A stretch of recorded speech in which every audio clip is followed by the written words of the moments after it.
Vote room में पहुंचे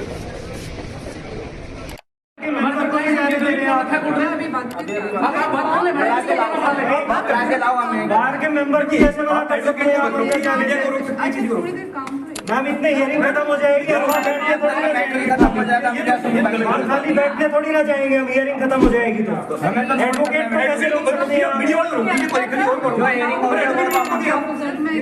ma'am किसका क्या है इसमें, वो कौन से उसका ऑर्डर दिखा दीजिए। जज साहब भी ऑर्डर नहीं निकाल सकते कि एडवोकेट बाहर रहे।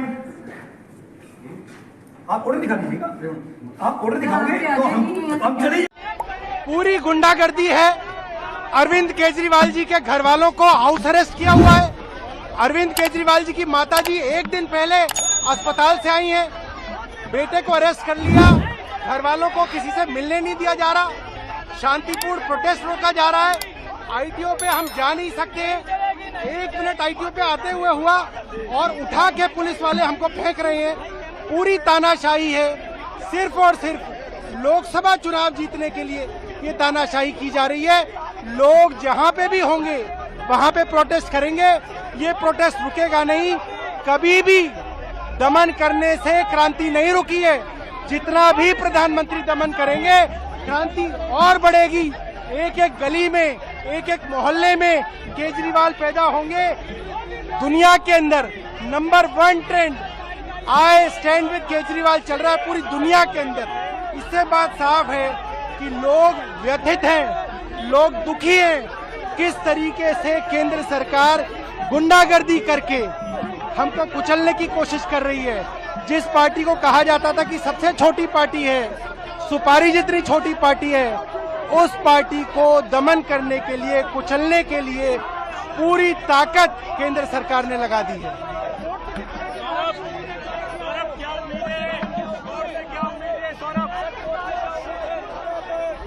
जूता पड़ा है वहाँ पे ब्राउन कलर का। देखिए, कोर्ट में हम 3 बातें रखेंगे। अरविंद केजरीवाल जी को उनके परिवार से मिलने की इजाजत हो, अरविंद केजरीवाल जी को उनके वकील से मिलने की इजाजत हो, और अरविंद केजरीवाल जी अपने ऑफिशियल काम करने के लिए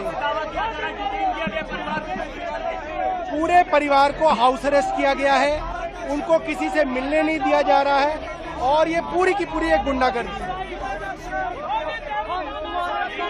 भी निर्वाचित मुख्यमंत्री पर इस प्रकार की कार्रवाई मैंने कभी देखी नहीं है। और चुनाव से ठीक पहले जब आचार संहिता लगी हुई है तब रात में जाके किसी मुख्यमंत्री को अरेस्ट कर लेना, इसका सभी ने विरोध किया, खंडन किया है। मैं समझता हूँ अनैतिक है, गलत है और ये गलत परिपाटी हम लोग स्थापित कर रहे हैं देश के लोकतंत्र में। उनके परिवार को हाउस अरेस्ट भी किया गया है। मैंने कहा ना, इस प्रकार का जो कार्रवाई है अप्रत्याशित है, ऐसा कभी हुआ नहीं है और मुझे लग रहा है कि ये इसमें कहीं ना कहीं निर्वाचन आयोग को इंटरवीन।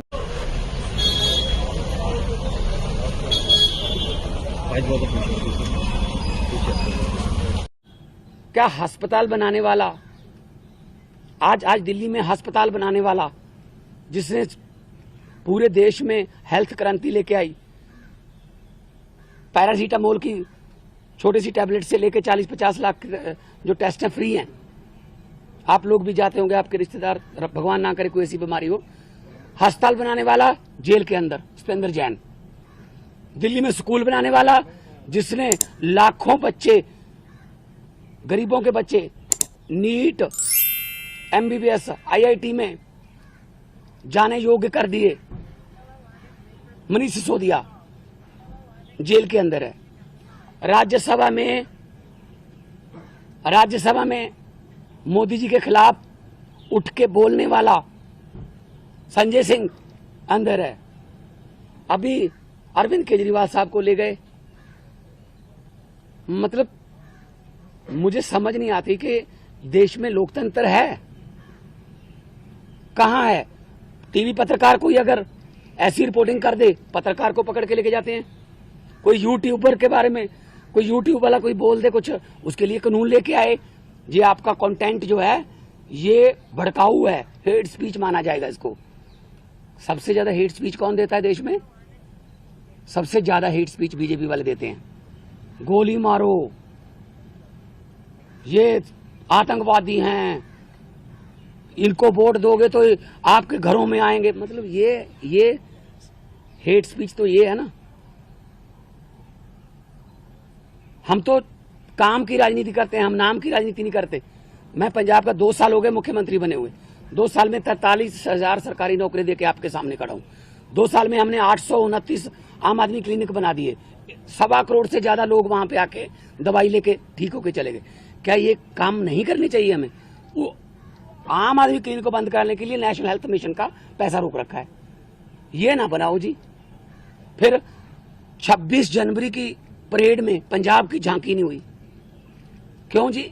आजादी में 80% योगदान हमारे बुजुर्गों का, हमारे पुरखों ने कुर्बानियां दी। और 15 अगस्त और 26 जनवरी आप पंजाब के बिना मना लोगे? कैसे मना लोगे? How dare you are. किसने, वो खोते कौन है शहीद भगत सिंह की झांकी को, जिसमें शहीद भगत सिंह, करतार सिंह सराभा, लाला लाजपत राय, मदन लाल ढींगरा, जलियांवाला बाग का कांड, जिसमें वो थे झांकी में, उनको रिजेक्ट करने वाले ये कौन होते हैं? ये भगत सिंह से बड़े हो गए जिन्होंने देश लेके दिया, अब उन्हीं के खिलाफ कर रहे हैं। मुझे तो ये शक है अगर इनका बस चले तो ये राष्ट्रीय गीत जन गण मन से पंजाब का नाम निकाल देंगे। अगर इनका बस चले तो इतनी नफरत करते हैं ये पंजाब को। और पंजाब वो है जो पूरे देश का पेट भी पालता है। 532 किलोमीटर हमारा बॉर्डर है पाकिस्तान के साथ। हमारे बेटे आज कारगिल से लेके पंजाब के लड़के खड़े हैं सीना तान के।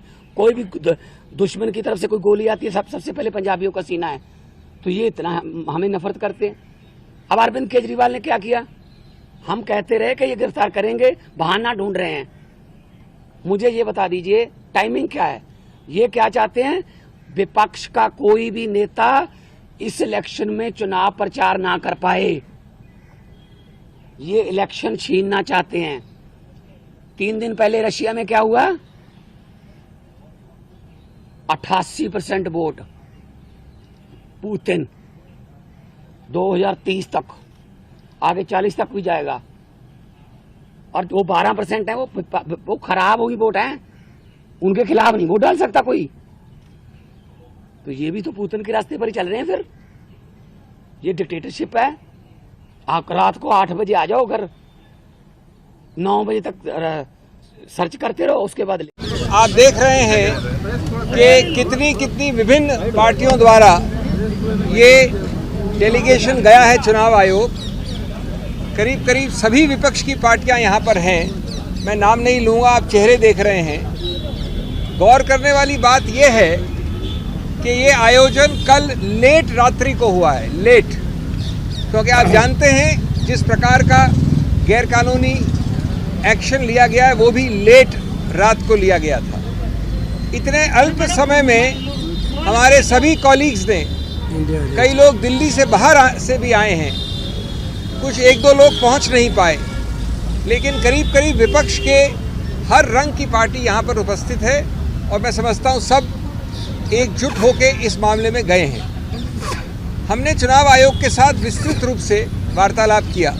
हम सब अंदर थे। चुनाव आयोग के तीनों नवगठित चुनाव आयोग और उनके सभी अफसर थे। मैं संक्षिप्त में बता दूं आपको कि हमने क्या कहा। पहली बात कि ये बहुत ही गंभीर और व्यापक मुद्दा है। ये सिर्फ एक व्यक्ति या व्यक्ति विशेष या पार्टी विशेष का मुद्दा नहीं है। ये मुद्दा व्यापक इसलिए है क्योंकि ये सीधा संबंध रखता है भारत के संविधान के मूल ढांचे से, जिसको आप बेसिक स्ट्रक्चर कहते हैं। जैसा कि आप जानते हैं, मूल ढांचे का जो पूरा कानून है वो ये कहता है, बड़ी बहुत अनूठी बात है भारत के बारे में, कि अगर कोई भी संवैधानिक संशोधन मूल ढांचे के विरुद्ध है तो संवैधानिक संशोधन भी असंवैधानिक करार किया जा सकता है। अब इसको हमने कैसे पक्ष रखा? जब आप इस प्रकार की चुनाव के लिए जो एक समतल ज़मीन आवश्यक है, अति आवश्यक है, अनिवार्य है, समतल ज़मीन, उस समतल ज़मीन को आप बदल देते हैं, उसको समतल नहीं रहने देते हैं दुरुपयोग करके एजेंसीज द्वारा, तो उसका सीधा दुष्प्रभाव पड़ता है स्वतंत्र निष्पक्ष चुनाव पर, फ्री एंड फेयर इलेक्शंस। उसका सीधा दुष्प्रभाव आगे पड़ता है गणतंत्र लोकतंत्र पे, डेमोक्रेसी।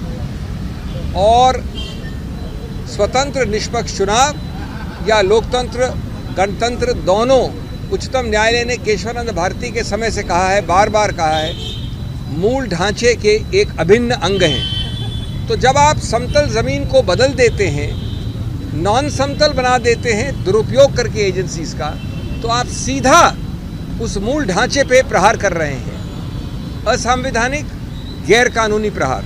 ये एक मूल मुद्दा है और इसके लिए सबसे बड़ा पुलिसमैन इस समतल ज़मीन का संविधान ने बनाया है, चुनाव आयोग को बनाया है। सिर्फ कोई स्टैट्यूटरी गठित संस्था नहीं है, ये संवैधानिक संस्था है। तो हमने उनको उनके उत्तरदायित्व की याद दिलाई और कहा कि आप बेझिझक होकर इस मामले में हस्तक्षेप करें। दूसरा पहलू हमने बड़ा रोचक रखा उनके सामने, हमने उदाहरण तो दिए, अभी मैं 2-3 दूंगा। स्वतंत्र भारत के 75 वर्ष के इतिहास में कई सरकारें आई हैं, उसका रंग ये भी हो सकता है, ये भी हो सकता है, ये भी हो सकता है। इसी सत्तारूढ़ पार्टी की सरकारें पहले आई हैं, लेकिन 75 वर्ष में कभी भी चुनाव के बिल्कुल शुरू में, चुनाव के आसपास एजेंसीज का दुरुपयोग ऐसे कभी नहीं हुआ। 75 वर्ष में पहली बार एक पदासीन मुख्यमंत्री को कल रात को गिरफ्तार किया गया है, पहली बार। कुछ हफ्तों पहले एक मुख्यमंत्री को मजबूर करके हटा के उसको गिरफ्तार किया गया। विपक्ष की बहुत बड़ी पार्टी, 125 साल से ज़्यादा पुरानी पार्टी कांग्रेस के 94, 95, 96 के अकाउंट्स के विषय में 150 करोड़ से ज़्यादा फ्रीज हुआ है। हमारे माननीय कांग्रेस अध्यक्ष, पूर्व कांग्रेस अध्यक्षा, सब ने अभी आपके समक्ष 2 दिन पहले इस पर प्रेस कॉन्फ्रेंस भी की है। अभी हमको बता रहे हैं हमारे मित्र लेफ्ट के, येचुरी जी यहाँ खड़े मेरे साथ, उनको भी वैसे ही नोटिस आए हैं। तीसरा पहलू, हमने एक सूची दी 11 और हाल के रीसेंट उदाहरण, पुराने उदाहरण तो सैकड़ों हैं, वो 11 के 11 एनसीपी से लेकर, टीएमसी से लेकर, कांग्रेस से लेकर विपक्ष के हर पार्टी पे है जहां पर एजेंसीज का दुरुपयोग हुआ है, गिरफ्तारी हुई है।